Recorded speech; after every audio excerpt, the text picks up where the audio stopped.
Last అవర్లో ఇద్దరు నీరజ్ ఇంటికి బయలుదేరారు. మనోజ్ఞ తమతో పాటు సుధని, రాధని తమ వెంట బయలుదేరదీసింది. ఇదంతా చూస్తే మనోజ్ఞ ఏదో పెద్ద ప్లాన్ మీదే ఉన్నట్టు గీతకు అర్థమైంది. నీరజ ఇంట్లో ఏ రసాభాస జరుగుతుందోనన్న భయంతో గుండెల్లో రాయి పడింది. మను, నీ వాలకం చూస్తే నాకెందుకో భయంగా ఉంది. మనం అసలు నీరజ్ ఇంటికి వెళ్లకుంటేనే మంచిదనిపిస్తుంది అంది. నీ భయం అర్థం లేనిది. మనం వెళ్ళటం వల్ల ఎటువంటి ప్రమాదము ఉండబోదని నీకు నేను హామీ ఇస్తున్నాను సరా. మనోజ్ఞ భరోసా ఇచ్చింది.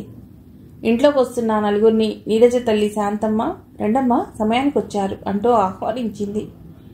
నీరజ్ ఎక్కడుందండి పిన్ని గారు? మనోజ్ఞ చనువుగా అడిగింది. నువ్వా మనోజ్ఞ? చాలా కాలానికి వచ్చావు, బావున్నావా? ఆప్యాయత కురిపించింది ఆమె. బాగానే ఉన్నానండి. మీకు అభ్యంతరం లేకపోతే నీరజను అలంకరించే భారం మాకు అప్పగించి మిగిలిన పనులుంటే మీరు చూసుకోండి అంది మనోజ్ఞ. అంతకంటేనా? అదిగో ఆ గదిలో ఉంది నీరజ, రండమ్మ అంటూ ఆ గది చూపి మళ్ళీ వంటగదిలోకి వెళ్ళిపోయింది శాంతమ్మ. నీరు గదిలోకి వెడుతూ పిలిచింది. కిటికీ దగ్గర అన్యమనస్కంగా నిలబడ్డ నీరజ ఆ ఒక్క పిలుపుతో ఇటు తిరిగి వచ్చిన నెచ్చెలను చూడగానే చిరునవ్వు తెచ్చిపెట్టుకుంటూ మీరా రండే అంది. ఆ నవ్వు తెచ్చిపెట్టుకున్నదని అర్థమైంది. నీరు అలా ఉన్నావేమిటే? మనోజ్ఞ అడిగింది. ఎలా ఉన్నాను? ఎదురు ప్రశ్న వేసి శుష్కహాసం చేసింది నీరజ.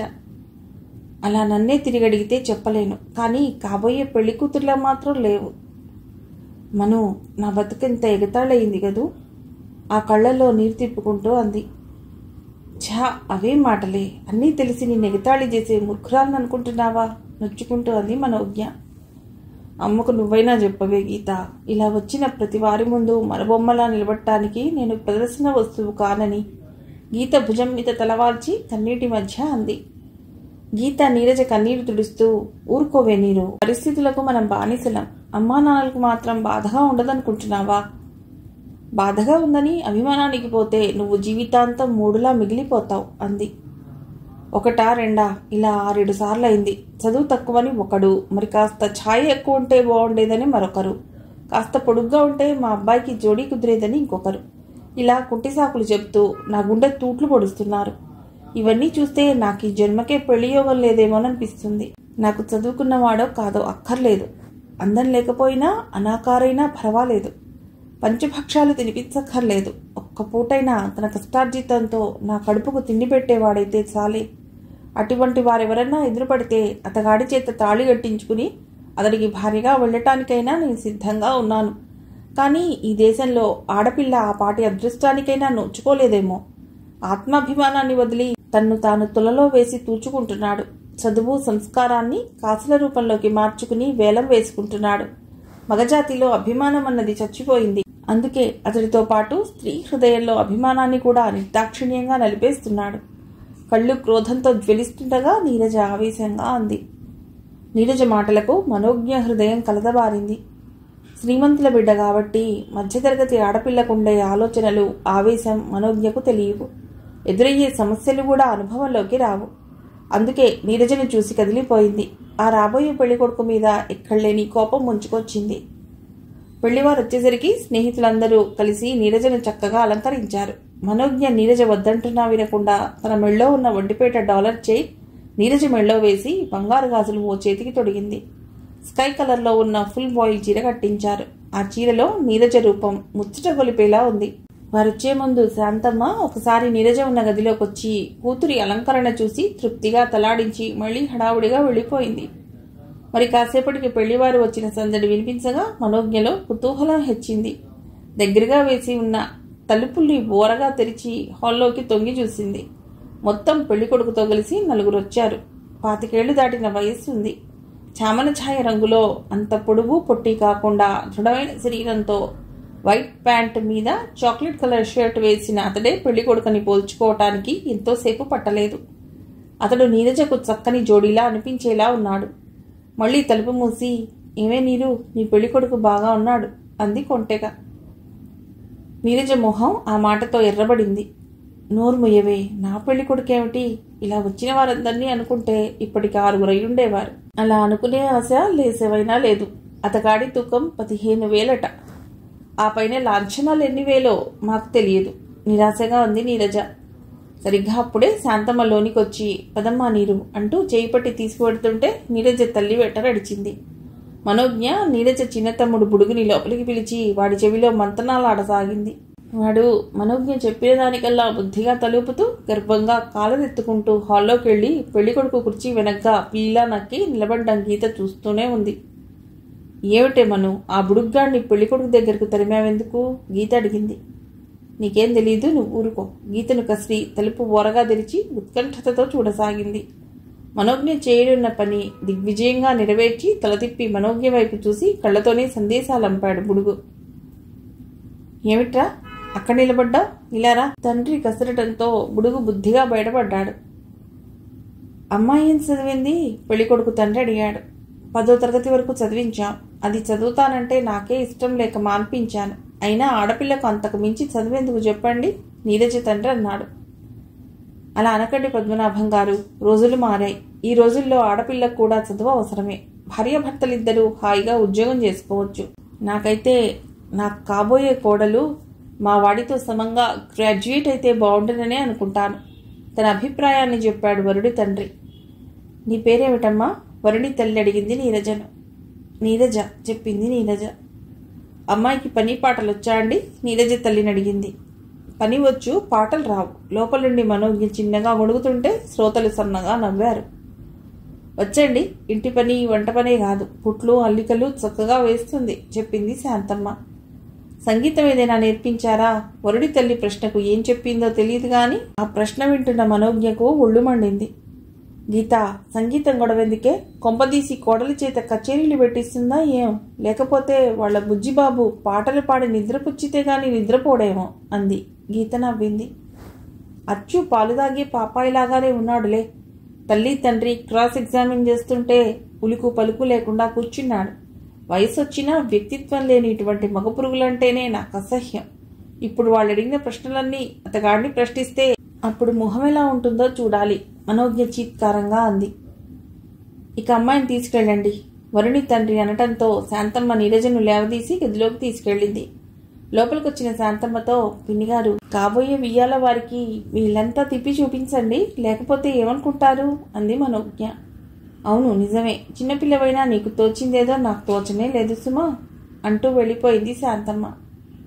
అమ్మాయిని చూడటం అయ్యాక అల్పాహార విందు పూర్తి చేశారు. లోపలికి 2 వదిన గారు, ఇల్లు చుదురుగాని అని శాంతమ్మ పిలవటంతో పెళ్లికొడుకు తప్ప మిగిలిన ముగ్గురు శాంతమ్మ దంపతుల వెంట లోనికెళ్లారు. వాళ్ళలా వెళ్ళగానే బిలబిలలాడుతూ గదిలో నుండి 4 పెళ్లికొడుకు దగ్గరకు వచ్చారు. హలో, మీ పేరేమిటి? ముందుగా మనోజ్ఞ అడిగింది. మనోజ్ఞ రూపం అతగాడి కళ్లను జిగేల్మనిపించింది. కళ్ల ముందు మెరుపు మెరిసినట్లు అయింది. నా పేరు రాజేంద్ర చెప్పాడు. ఏం చదివారు? బిఏ చదివాను. అతడు చెప్తుండగానే అతడి వైపు చూసి, మీ షర్ట్కి ఏమిటో తగిలించుకున్నారేమిటి అంటూ సమీపంగా వెళ్ళి అంతకుముందే బుడుగుగాడు పిన్నుతో గుచ్చిన కాగితం సనువుగా తీసి అతడికి వినిపించేలా, నా రేటు 15,000 అని బిగ్గరగా చదివి ఆ కాగితం అతడి చేతిలో పెడుతూ, భలే టెక్నిక్ కనిపెట్టేశారే, నోటితో చెప్పక్కర్లేకుండా ప్రైస్ ట్యాగ్ షర్ట్కే తగిలించుకొచ్చారు. మీ తెలివికి జోహార్లు అంది. ఆ మాటలతో అతడి మొహం అవమానంతో ఎరుపెక్కింది. మనోజ్ఞ గీతా వాళ్ల వైపు తిరిగి, డియర్ ఫ్రెండ్స్, ఈయన రేటు 15,000 విన్నారుగా. మీలో ఎవరైనా ఆ రేటు చెల్లించి ఈయన్ని కొనుక్కోగలరా? 1వ పాట 15,000, 2వ పాట అంటూ మనోజ్ఞ వేలం పాట మొదలెట్టింది. మాకంత రేటు పెట్టి వట్టి బిఏ గారినే కొనుక్కునే అవసరం లేదు. ఆయనే కాదు, మేము గ్రాడ్యుయేట్స్మే. ఆయనలా మాకు ఉద్యోగం వస్తే మేము 2 చేతులా సంపాదించగలం. మేము ఆయనకెందులోనూ తీసిపోం. ఆ రేటేదో ఆయనగారే చెల్లించి మాలో ఎవరినైనా అతగాడు భార్యగా భరించగలడేమో అడుగు, గీత తమాషాగా అంది.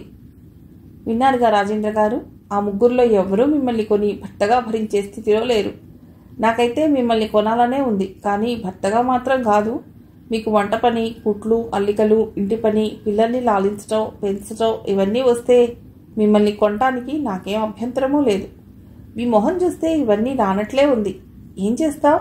ఈ సువర్ణ అవకాశం కోల్పోయారు సానుభూతిగా అంది. రాజేంద్రకు ఆ అమ్మాయిల ధోరణి ఒళ్లంతా చెమట్లు పోసింది. ఆ మాటలు గుండెల్లో శూలాలా దిగబడ్డాయి. ఆడవారంటే అణకువగా ఉండాలే గాని ఇలా బరితెగించడం అతడికి ఆగ్రహాన్ని కలిగించింది. కానీ ఏం చేయగలడు? 4 మధ్య అతడొక్కడే అయ్యాడు. వారందరి వైపు నమిలి మింగేసేలా కోపంగా చూశాడు.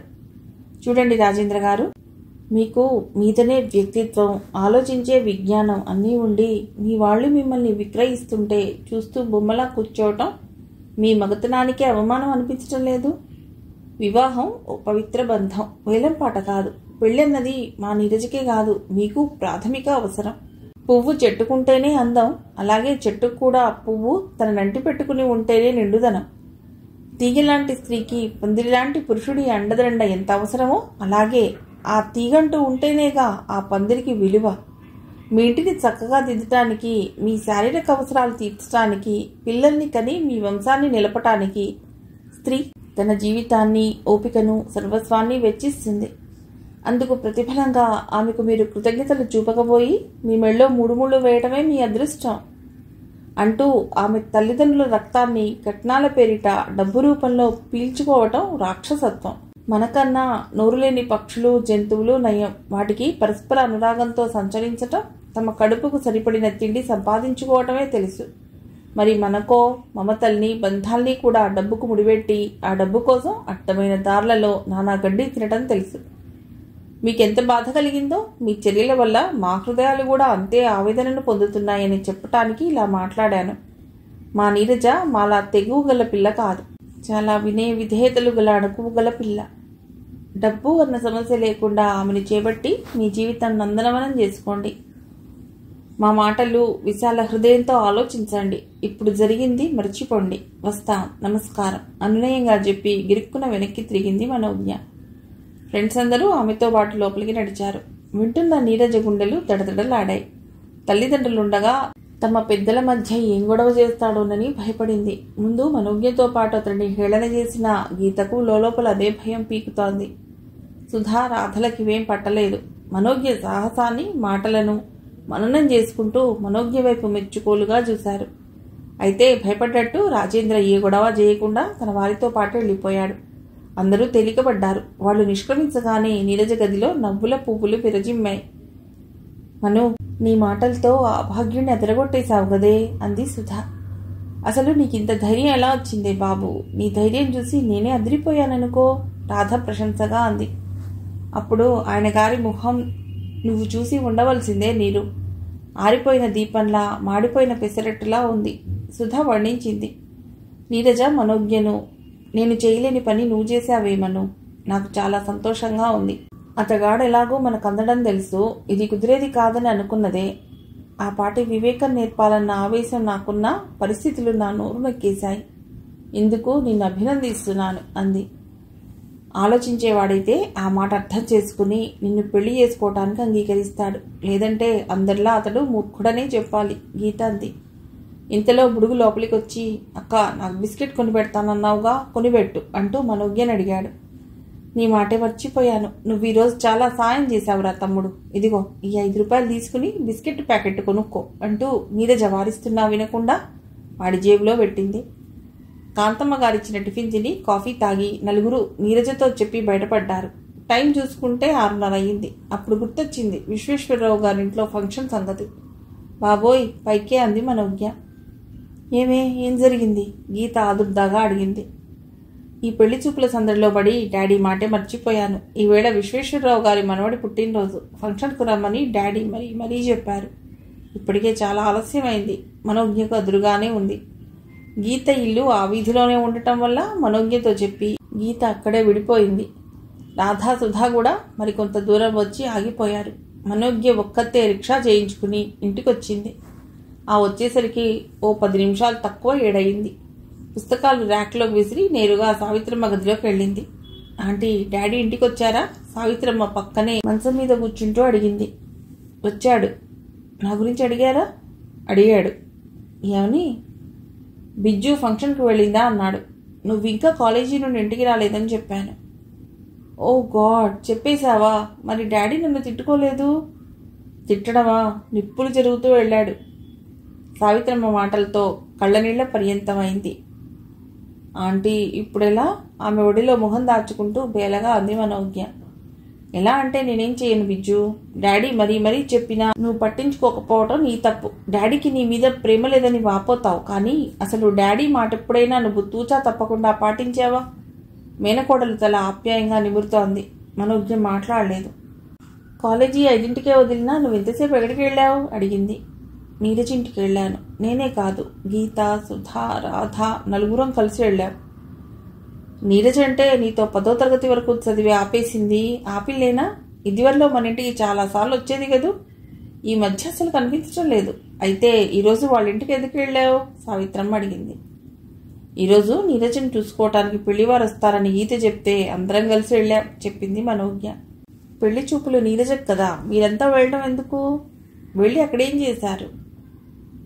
నువ్వు వెళ్ళావంటే అక్కడేదో రాజకార్యం వెలగబెట్టి వస్తావని నాకు తెలుసు. సావిత్రమ్మ జరిగింది చూసినట్టే చెప్తుంటే మనోజ్ఞ ఇక అబద్ధం చెప్పలేకపోయింది. ఎందుకు వెళ్ళారో చెప్తా గానీ అంతా విని నా మీద కోపగించకూడదు. అలా ప్రామిస్ చేస్తే చెప్తాను అంది. అలాగే, ప్రామిస్ చేస్తున్నానుగా, చెప్పు అనడంతో మనోజ్ఞ కాలేజీ నుండి నీరజ్ ఇంటికి వెళ్ళినప్పటి నుండి తిరిగి వచ్చే వరకు జరిగిందంతా పూసగుచ్చినట్లు వివరించింది. అంతా విన్నాక, బిజ్జు తప్పు కదా, అలా చేయొచ్చా? అతడు జరిగిందంతా బయటపెట్టలేదు కాబట్టి సరిపోయింది. అక్కడే గొడవ పెట్టి నాన్న అల్లరి చేస్తే పోయేది ఎవరి పరువో తెలుసా?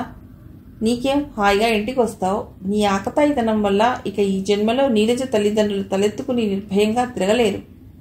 నీరజకి జన్మకి పెళ్లి యోగం లేకుండా పోతుంది. వయస్సు వచ్చే కొద్దీ నీ చిలిపితనం హద్దులు దాటుతోంది. నా గారాబం నిన్నిలా తయారు చేసినట్లుంది సావిత్రమ్మ కోపంగా అంది. మనోజ్ఞ చిన్నబుచ్చుకుంటూ, నేను చేసింది తప్పని నువ్వు ఒక్కదానివే అన్నావు గాని నా ఫ్రెండ్స్ అంతా నన్ను మెచ్చుకుని అభినందించారు తెలుసా. నేను చేసిన దాంట్లో తప్పే ఉంది. ఆడపిల్లలైనంత మాత్రాన నిజాన్ని నిర్భయంగా ఎదుర్కోకూడదా? ఆడపిల్లకు మాత్రం ఓ మనస్సు, అందులో అభిమానం, పరితాపం ఇవేమీ ఉండవని, ఉన్నా ప్రదర్శించకుండా మూగబొమ్మగా ఉండాలా? స్త్రీని గౌరవించలేని దేశంలో ఉండేది దేవతలు కాదు, రాక్షసులని నువ్వు వినలేదా? వరకట్నం పేరుతో స్త్రీల హృదయాలను ముక్కలు చేస్తుంటే ఈ వ్యవస్థకేం పట్టదా? క్రూరంగా ఆడపిల్లల శీలాన్ని హరించి జీవం లేని బొమ్మలుగా, వాళ్ల రాక్షసానందానికి సాధనాలుగా మారుస్తుంటే ఆ భాగినులు చేసే రోధనలు ఎవరికీ వినిపించవేం? ఒంటరిగా చిక్కిన అమాయక సోదరీమణుల్ని మానహీనుల్ని చేసే అకృత్యాలు సాగిస్తూ ఉంటే ఈ సమాజం కళ్ళు లేని గుడ్డిదా? సమాజం చేతిలో పీడింపబడుతున్న స్త్రీజాతి నోరు విప్పకూడదు. విముక్తి కోసం ఎదురుతిరిగి పోరాడకూడదు.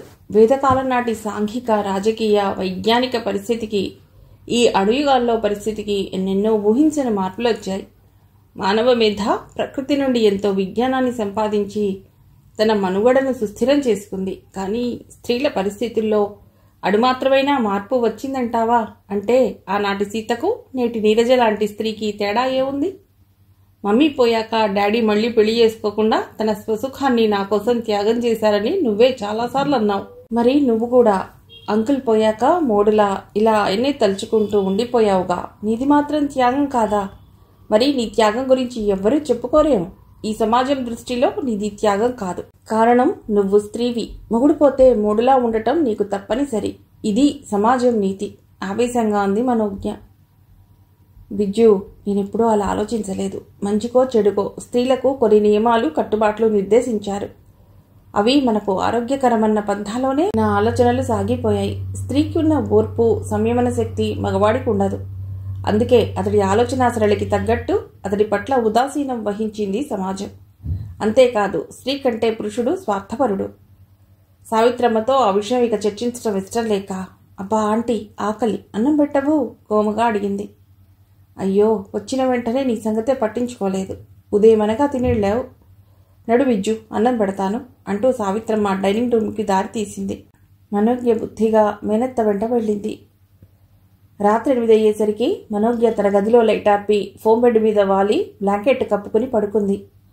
8:30 అయ్యాక సావిత్రమ్మ మనోజ్ఞ దగ్గరకు వచ్చి లైట్ వేసి, బిజ్జు అప్పుడే పడుకున్నావే, మనసు దగ్గరగా వచ్చింది. అబ్బా, లైట్ ఆర్పేయి ఆంటీ, తలనొప్పిగా ఉంది, కళ్ళు చికిలిస్తూ అంది. ఆదుర్దాగా నుదురు తాకి చూస్తూ, తలనొప్పి ఎప్పటి నుంచి అంది సావిత్రమ్మ. ఇప్పుడే మొదలెట్టింది. ముళ్ళు చల్లగానే ఉంది, అమృతాంజం నుదుటికి పట్టించనా, క్షణంలో తగ్గిపోతుంది అంది. అదే పోతుంది, డాడీ వచ్చినా నన్ను మాత్రం నిద్ర లేపకు అంటూ గోడవైపు తిరిగి పడుకుంది. మనోజ్ఞ తలనొప్పికి కారణమేమిటో సావిత్రమ్మకు బోధపడింది. నవ్వుకుంటూ లైట్ ఆర్పి గది తలుపులు దగ్గరగా వేసి హాల్లో వచ్చి కూర్చుంది. శ్రీనివాసరావు గారింటికి వచ్చేసరికి రాత్రి 10 అయ్యింది. కారు పొట్టికోలో ఆపి లోపలికొచ్చారు. వస్తూనే హాల్లో కూర్చున్న సావిత్రమ్మను బిజ్జు ఏది అడిగారు. పడుకుంది. అప్పుడే నిద్ర? నేను వెళ్ళాక ఇంటికి ఎంతసేపటికి వచ్చింది? నువ్వు వెళ్ళిన 15 గంటకే వచ్చింది. అప్పటి వరకు ఏం చేస్తుందిట? అసలు ఎక్కడికి వెళ్ళిందిట? అడిగాడు విసుగ్గా. గీత తను కలిసి ఓ ఫ్రెండ్ ఇంటికి వెళ్ళారట. అక్కడి నుంచి వచ్చేసరికి ఆలస్యమైందని చెప్పింది. దీనికి అసలు ఎంత చెప్పినా బుద్ధి రావటం లేదు. నా ఊహలను తారుమారు చేసింది కోపంగా అన్నాడు. సావిత్రమ్మ మాట్లాడలేదు. ఈరోజు విశ్వేశ్వరరావు గారింట్లో వాళ్ళందరి ముందు నన్ను చిన్నబుచ్చుకునేలా చేసింది మళ్ళీ అన్నారు. ఏం జరిగింది? వాళ్ళు ఏమైనా అన్నారా? అడిగింది. మామూలుగా కాదు, చాలా నిష్ఠురంగా మాట్లాడారు. అక్కడ జరిగింది పునశ్చరణ చేసుకుంటూ అన్నారు. శ్రీనివాసరావు గారిని చూడగానే సుజన ఎదురుగా వచ్చి, అంకుల్ మనోజ్ఞ రాలేదే అడిగింది. తలనొప్పిగా ఉందని పడుకుందమ్మా అన్నాడు. మా ఇంటికి రావాలంటేనే మీ మనోజ్ఞకు తలనొప్పి వస్తుంది వెనక ఉన్న నళిని వ్యంగ్య ధోరణిలో అంది. ఆ పిల్ల నైజమే అంతా. ఎంత మాట అంటే అంతా మొహం మీదే కొట్టినట్లు చెప్తుంది. ఆయన మనసు చివుక్కుమన్నా పైకి మాత్రం నవ్వుతూ, అలా అనుకోకు నళిని, మా బిజ్జు ఎవరితోనైనా స్నేహపూర్వకంగా ఇట్టే కలిసిపోగలదు అన్నారు. మీ మాట నిజమే అంకుల్. తనకు నచ్చిన వారైతే ప్రాణం పెడుతుంది. ఆ సంగతి నాకు తెలుసు. కానీ ఎందుకో ఆమెకు మా ఉనికి గిట్టదు. ఆ విషయం ఇదివరలోనే అర్థమైనా ఈరోజు స్పష్టంగా తేలిపోయింది. అసలేం జరిగింది నళిని? మా మను మిమ్మల్ని నొప్పించిందా? ఏమ్మా సుజన, నువ్వు చెప్పు అన్నాడు. అదేం లేదంకుల్. ఆయన్ని సర్దేసి, నువ్వు నోర్ముయ్యవే, నీ నోటికి హద్దు పద్దు లేకుండా పోతోంది చెల్లెల్ని మందలించింది సుజన. అంకుల్, మీరు బొంబాయి నుండి తెచ్చిన రవ్వల గాజులు చూపించమంటే వాటి సంగతే తనకు తెలియదంది. పోనీ ఈరోజు ఫంక్షన్కైనా గాజులు వేసుకుంటామని చెప్పాం. అవి మాకు చూపించాలని కాబోలు అసలు ఫంక్షన్కే రావటం మానేసింది. నళిని అక్కసుగా తను అనదలుచుకున్నదంతా అనేసింది. ఆ మాటలకు శ్రీనివాసరావు గారి మనస్సు చిన్నబోయింది. బిజ్జు మనస్తత్వం అటువంటిదంటే ఆయనకు నమ్మకం చిక్కలేదు. అయినా ఎదుటి మనిషి అపార్థం చేసుకునేలా ప్రవర్తించే కూతురి మీద ఆయనకు ఆ క్షణాల్లో చెప్పలేనంత కోపం వచ్చింది. ఇంతలో ఎవరితోనో మాట్లాడుతున్న విశ్వేశ్వరరావు శ్రీనివాసరావు గారిని చూసి దగ్గరగా రావటంతో ఆ సంభాషణ అంతటితో ముగిసింది. జరిగిందంతా మరోసారి జ్ఞాపకానికి రాగా, అసలు వాళ్ళ ఇంటికి రావటం ఇష్టం లేకనేనా బిజ్జు అలా చేసింది? విసుగ్గా అడిగాడు. అందుకు కాదనుకుంటాను. నిజంగా బిజ్జు మనస్తత్వానికి విశ్వేశ్వరరావు గారింటి వాతావరణం సరిపడదు చెప్పింది సావిత్రమ్మ. ఎలా సరిపడుతుంది? ఈవిడ గారికి కింది తరగతి వాళ్లే మనుషుల్లా కనిపిస్తారు. వాళ్లతో అయితే చక్కగా కలిసిపోగలదు వ్యంగ్యంగా అన్నాడు. బిజ్జుని నువ్వు సరిగా అర్థం చేసుకోలేదు.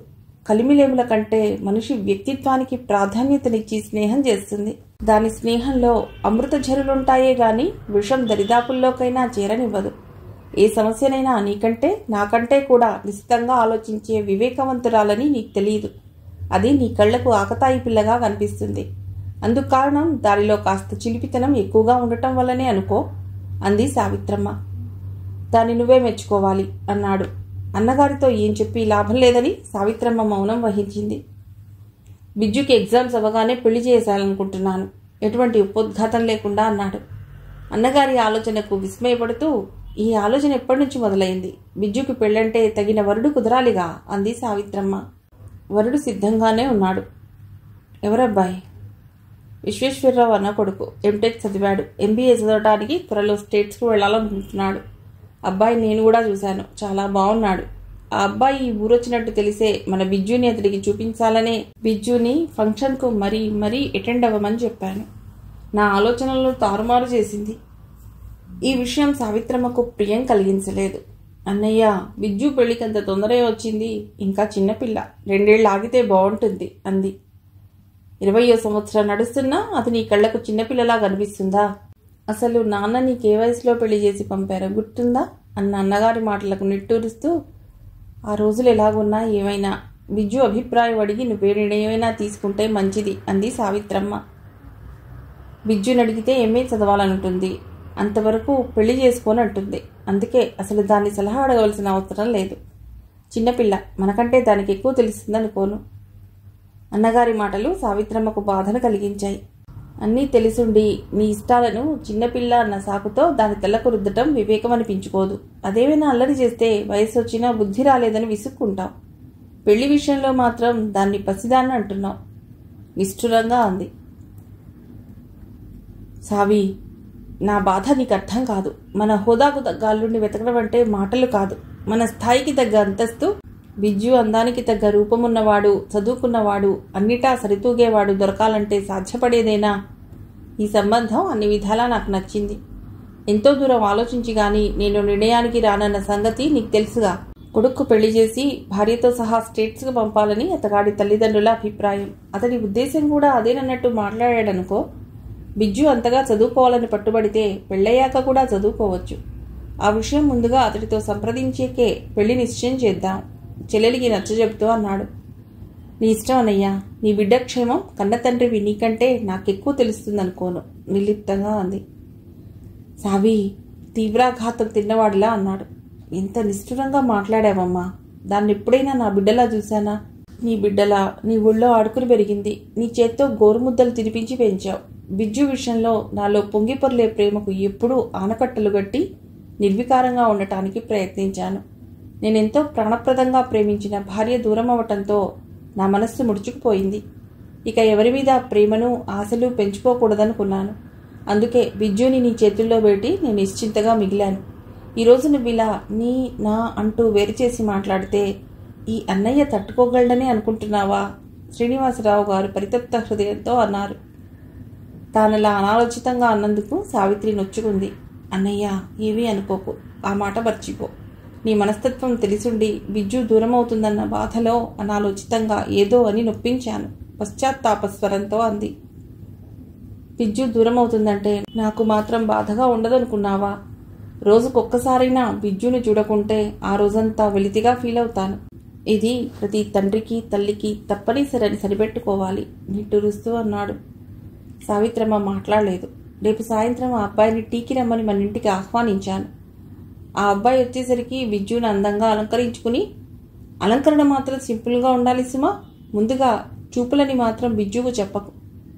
అతిథి మర్యాదలకు ఎటువంటి లోపం లేకుండా చూసుకునే బాధ్యత నీది. బిజ్జుని మాత్రం కాస్త హుందాగా ప్రవర్తించమని చెప్పు. ముందుగానే హెచ్చరికలు చేశాడు. అలాగే తలూపింది సావిత్రమ్మ. నేనేమైనా అంటానేమోనన్న భయంతోనా బిజ్జు త్వరగా నిద్రపోయింది ఈరోజు అడిగారు. తలనొప్పిగా ఉందంటూ పడుకుంది. భోంచేసిందా? చేసింది. బిజ్జుని చూసొస్తాను, ఈలోగా కాసిని పాలు వెచ్చచేసి పట్రా అంటూ లేచి బిజ్జు పడుకున్న గదికెళ్ళి లైటేశారు. గుండెల వరకు బ్లాంకెట్ కప్పుకుని ఆదమరిచి నిద్రపోతోంది మనోజ్ఞ. ఫ్యాన్ గాలికి ముంగుర్లు మొహం మీద అలవోకగా నాట్యం చేస్తున్నాయి. మంచానికి దగ్గరలో నిలబడి 2 క్షణాలు కూతుర్ని వాత్సల్యంగా చూసి మొహం మీద పడుతున్న వెంట్రుకలు వెనక్కి సర్ది కాళ్లవైపు బ్లాంకెట్ సరిచేసి నుదుటి మీద చుంబించి లైట్ ఆర్పి తలుపు దగ్గరగా వేసి వచ్చేశారు.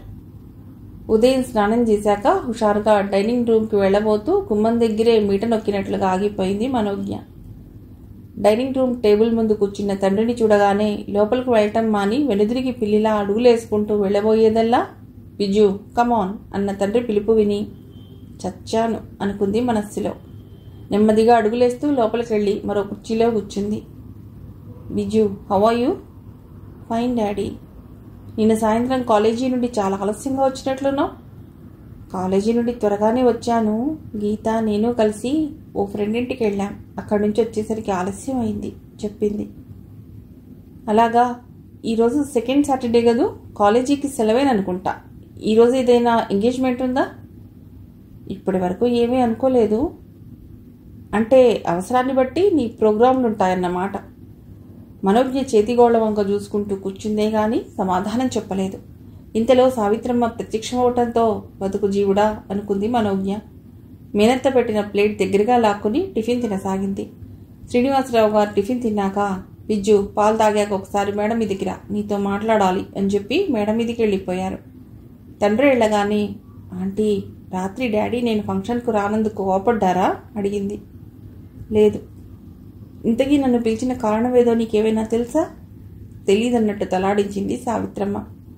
వెళ్ళగానే అష్టోత్తరంతో సరిపెడతారో లేక శతనామావళి వరకు పోనిస్తారో ఆంటీ, నాకు భయంగా ఉంది కళ్ళు రెపరెపలాడిస్తూ అంది. భయం ఎందుకు? ఏవడిగినా ధైర్యంగా నీ మనసులో చెప్పేయి. డాడీ సంగతి నీకు తెలీదా ఆంటీ? కాలికి వేస్తే విడిపించుకునే లోపలే మెడకు ఉచ్చు బిగిస్తారు. ఇక మనకు ఊపిరాడదు. మనోజ్ఞ చెప్పే తీరుకు సావిత్రమ్మ నవ్వుతూ, ఆ తండ్రికి తగ్గ కూతురువేగా, పర్వాలేదు అంటూ కిచెన్ రూమ్ వైపు పోయింది. మనోజ్ఞ మేడ మీదకి వెళ్ళింది. మనోజ్ఞ వెళ్లేసరికి శ్రీనివాసరావు గారు బయటకు వెళ్లాలని కాబోలు డ్రెస్ చేంజ్ చేసుకుని టైం ఉడేసుకుంటూ వెనక నిలబడ్డ మనోజ్ఞను అద్దంలో చూస్తూ, వచ్చావా బిజ్జు అన్నారు. ఎందుకు పిలిచారు అంటూ లోపలికి వచ్చి కూర్చుంది. బిజ్జు, నీకెందుకో విశ్వేశ్వరరావు గారింటికి వెళ్ళటం అంటే ఇష్టం ఉండదనుకుంటాను అన్నారు. ఇష్టాలంటూ ప్రత్యేకంగా ఏమీ లేవు డాడీ. అవసరం అనుకుంటే తప్పకుండా వెళతాను అంది. మనోజ్ఞ తెలివితేటలకు లోపల నవ్వుకుని, విశ్వేశ్వరరావు గారి కూతురులిద్దరూ నిన్నను ఫంక్షన్కు రాలేదని చాలా నొచ్చుకున్నారు అన్నారు. నమ్మలేనట్లు చూసింది. అదేం పట్టించుకోకుండా నళిని అయితే మరీ నొచ్చుకుంది అన్నారు మళ్ళీ. నేను నమ్మను డాడీ. నేను రానందుకు నొచ్చుకోవడం కాదు, తిట్టుకుని ఉంటుంది. నళిని మనస్తత్వం నాకు బాగా తెలుసు అంది మనోజ్ఞ. ఓహో, నళిని అంటే నీకు ఇష్టం లేనట్లుందే.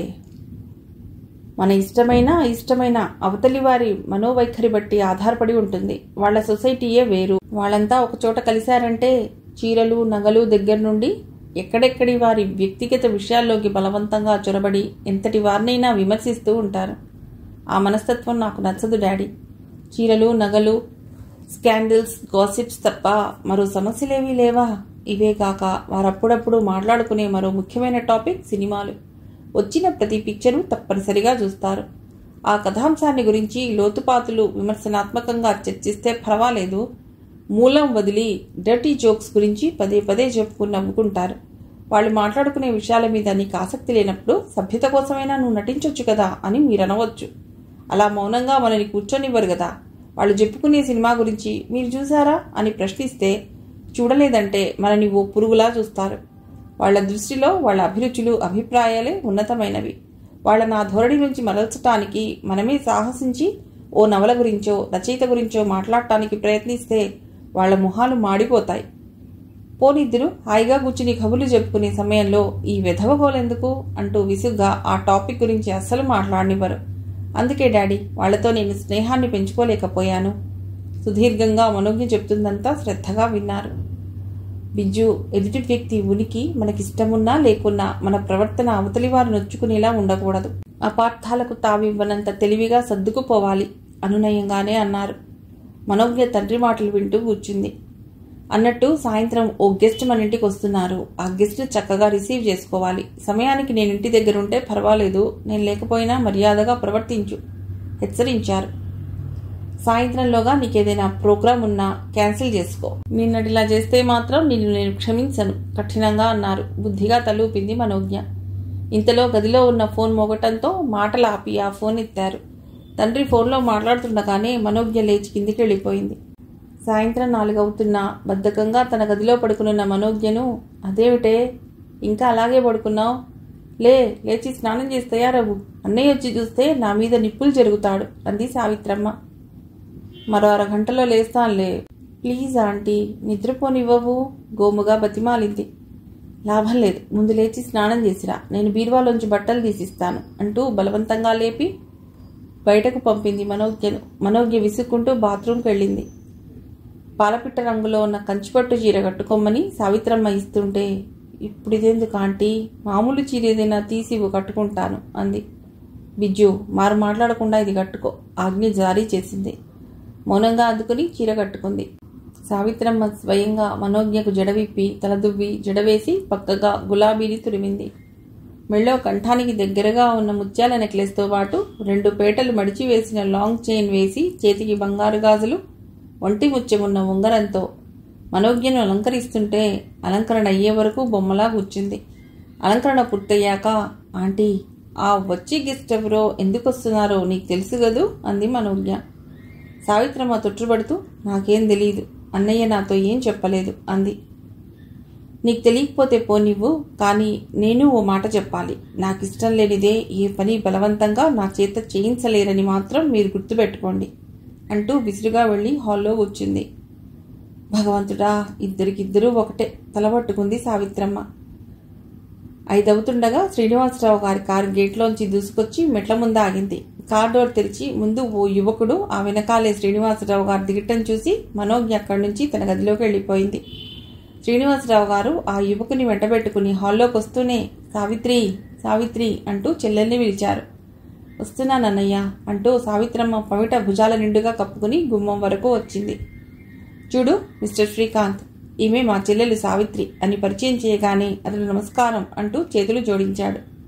ఆమె కూడా ప్రతి నమస్కారం చేస్తుండగా, వీరు శ్రీనివాసరావు గారి అన్నగారి కొడుకు, ఎంటెక్ చదివారు అంటూ చెల్లెలికి పరిచయం చేసి, మనోజ్ఞ ఏం చేస్తోంది అడిగారు. తన గదిలో ఉన్నట్లుంది చెప్పింది. మనోజ్ఞను ఒకసారి ఇలా రమ్మను అని చెప్పటంతో సావిత్రి లోపలికెళ్ళి మనోజ్ఞను హాల్లోకి పంపింది. డాడీ పిలిచారా అంటూ మనోజ్ఞ హాల్లోకి వచ్చింది. అవునమ్మా, ఇలా వచ్చి కూర్చో. ఈయన అని మొదలెట్టి శ్రీకాంత్ను మనోజ్ఞకు పరిచయం చేశారు. నమస్తే నమస్కరించింది మనోజ్ఞ. శ్రీకాంత్, ఈ అమ్మాయి నా ఏకైక పుత్రిక, పేరు మనోజ్ఞ, ఫైనల్ BA అని మనోజ్ఞను అతడికి పరిచయం చేశారు శ్రీనివాసరావు గారు. అతడు మనోజ్ఞను ఆపాదమస్తకం ఆసక్తిగా పరిశీలించాడు. సృష్టి రహస్యాలను నిక్షిప్తం చేసుకున్న అందమైన సొగసరి, చిన్న నుదురు, సంపెంగ నాసిక, లక్క పిడత లాంటి ఆ బుల్లి నోరు, రంగు వేసినట్టు భ్రమ కలిగించే పల్సని పెదవులు, శిల్పి చెక్కినట్టు అవయవాల పొందికతో ఈ యువతిలో సౌందర్యం సృష్టికారుడికే కాదు, ఏ చిత్రకారుని కుంచకో అందదేమో. అణువణువు చూపులతో స్పృశిస్తుంటే అతడి ప్రవర్తనకు మనోజ్ఞ రోషారుణిత వదన అయ్యింది. మర్యాద లేని మనిషి, ఎప్పుడూ ఆడదాని మొహమే చూడనట్టు అలా చూస్తాడెందుకో మనస్సులోనే విసుక్కుంది. మను, మీ ఇద్దరూ మాట్లాడుతుండండి, నేను ఇప్పుడే వస్తాను అంటూ శ్రీనివాసరావు గారు మేడ మీదికి వెళ్ళటంతో మనోజ్ఞకు ఒక్క క్షణం ఊపిరాడినట్లయింది. ఆమె మెదడులో చిలిపి తలపులు ఉదయించాయి. అవి ఆచరణలో పెడుతూ ఎడమచేయి చిటికిన వేలు పళ్ల మధ్య పెట్టుకుని గోరు కొరుకుతూ కీగంట అతడి ముఖంలోకి చూసింది. ఆ చర్య అప్పటి వరకు ప్రసన్నంగా చూస్తున్న అతడి చూపుల్లో జుగుప్స నిండింది. చూడండి మనోజ్ఞ అని అతడు అన్నాడో లేదో. చూస్తూనే ఉన్నానుగా, చెప్పండి ఏమిటో అంది. శ్రీకాంత్ అలాంటి పరిస్థితిలో ఏం మాట్లాడాలో తెలియక మాటలు రానివాడిలా మాటల కోసం తడుముకుంటూ, మీరు తీరిక సమయాల్లో ఏం చేస్తుంటారు అడిగాడు. ఏం చేస్తానబ్బా, ఒకసారి బుగ్గన వేలించుకుని ఆలోనా తీరిక సమయాల్లో నా గదిలో కూర్చుని గోళ్ళు కొరుక్కుంటూ ఉంటాను అంటూ ఆ పక్క వేలు మళ్ళీ నోట్లో పెట్టుకోబోతుంటే, ఆ పని మాత్రం ఇప్పటికి వాయిదా వేయండి గాబరాగా అన్నాడు శ్రీకాంత్. సరే అలాగే వాయిదా వేశాలండి అంటూ మామూలుగా కూర్చుంది. మరి పుస్తకాలవి చదవరా? అంటే ఇంగ్లీషు సాహిత్యం, తెలుగు సాహిత్యం కానీ చదవాలనే ఇంట్రెస్ట్ అసలు మీకు లేదా అడిగాడు. ఆహా, చదవకేం, బోలెడు పుస్తకాలు చదువుతాను ఉత్సాహంగా చెప్పింది. ఈసారి అతడి మొహం వికసించింది. ఏ పుస్తకాలు చదివారు? ఇంగ్లీష్ నవల్సా, తెలుగు నవల్సా? మీకే రచయితలంటే ఇష్టం? ప్రశ్నల పరంపర కురిపించాడు శ్రీకాంత్. అబ్బబ్బా, అన్ని ప్రశ్నలు ఒకేసారి వేస్తే ఎలా? అయినా చెప్పమంటారా? కదిలితే చస్తావ్, గుండెల్లో గుండు, కిలాడి కిల్లర్స్, ఇటువంటి సస్పెన్స్ అండ్ క్రైమ్ నావెల్స్ అంటే నాకు చాలా ఇష్టం. నా అభిమాన రచయితలు భయంకర్, కొమ్మూరి చలాకీగా చెప్పింది. అది వింటూనే అతడి మొహం వెలవెలా పోవటం గమనించింది. అతడి మొహం చూస్తే చచ్చేంత నవ్వొచ్చింది. BAలో మీ గ్రూప్ ఏమిటి అడిగాడు. చెప్పింది మనోజ్ఞ. మీకు లైట్ కలర్స్ అంటే ఇష్టమా, ఫాస్ట్ కలర్స్ అంటే ఇష్టమా? ఈసారి మనోజ్ఞ అతడిని అడిగింది. నాకు లైట్ కలర్స్ అంటేనే ఇష్టం చెప్పాడు. మీరు మా ఆంటీలాగేనన్నమాట. నాకు లైట్ కలర్స్ అంటే అస్సలు ఇష్టం ఉండదు. ఫాస్ట్ కలర్స్ అంటే పడి చస్తాను. ముఖ్యంగా గ్రీన్ కలర్ అంటే నాకు చాలా ఇష్టం.